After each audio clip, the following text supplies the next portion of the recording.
In our earlier lecture, we discussed about the calculation of absorption coefficient, growth and decay of sound energy derived by using Sabin's formula. Then the next part of it is of deduction of reverberation time. It is one of the essential equation derived by Sabin.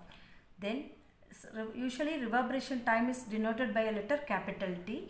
So instead of using the small letter for T, we are using the capital letter for reverberation time.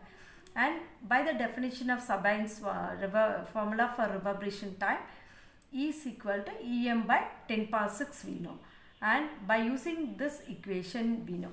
By using the equation for this, E is decay of sound. E is equal to Em into e power minus alpha into T.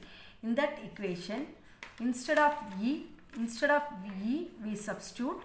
This is the equation 6. E is equal to Em into e power minus alpha into T. In that equation, instead of E, you substitute Em by 10 power 6.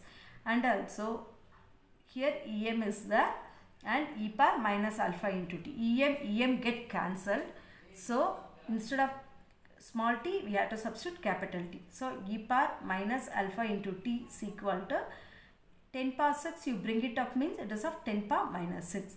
So, this minus and again this minus get cancelled. E power alpha into T is equal to 10 power 6. We will write. Then, how to remove the exponential? By taking log on both sides. So, exponential and log get cancelled. And log of 10 power 6, we will write it as 6 log 10. So, log 10 is 2.303. So, alpha into T is equal to 6 of this. Then we know the expression for alpha. We know the value of alpha here. Just substitute alpha here. And you substitute alpha by taking all other terms that side except the T, which is equivalent to 4V divided by V into A equal to this. And also the velocity of sound we know. It is of 330 meter per second. So, just substitute these values. So, except that V and A, all other terms are of known constant. Just we substitute the numerical value of it.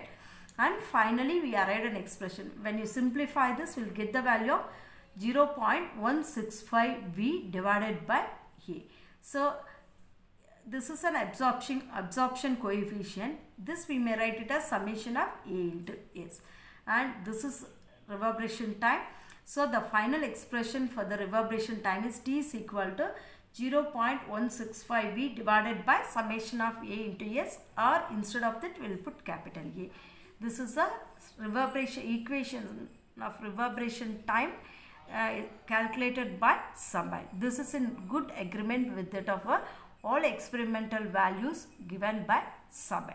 Then next we are going to calculate the absorption coefficient by using Sabin's formula.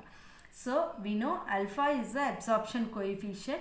It is defined as the sound energy absorbed by the surface divided by total sound energy incident on a surface.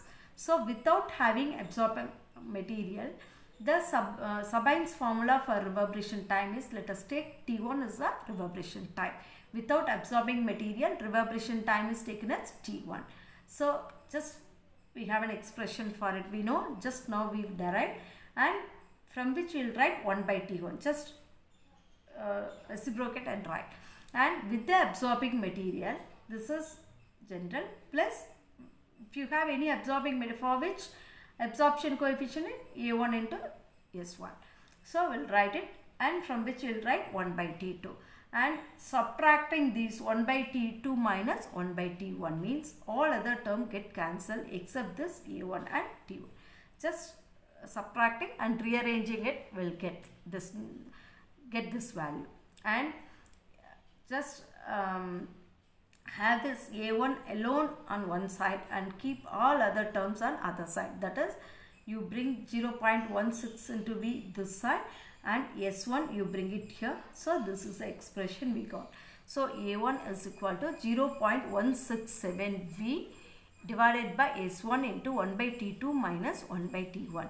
So by knowing T1, T2, V and S1 values, A1 can be calculated. That is the absorption coefficient of the material considered. So with this we conclude the Sabin's formula. So by using Sabin's formula, we calculated the reverberation time, absorption coefficient as well as the rate of absorption and growth and decay of everything can be calculated by Sabin's formula. This is one of the important equation considered in acoustics. This is also used to calculate the noises in machine, for the calculation of noise reduction, everything it is useful in that case. Thank you. In the next lecture, we are going to deal with the what are the factors affecting the acoustics of the building as well as what are the remedies we can see. That is the end of this unit, acoustics and ultrasonics. Okay. Thank you.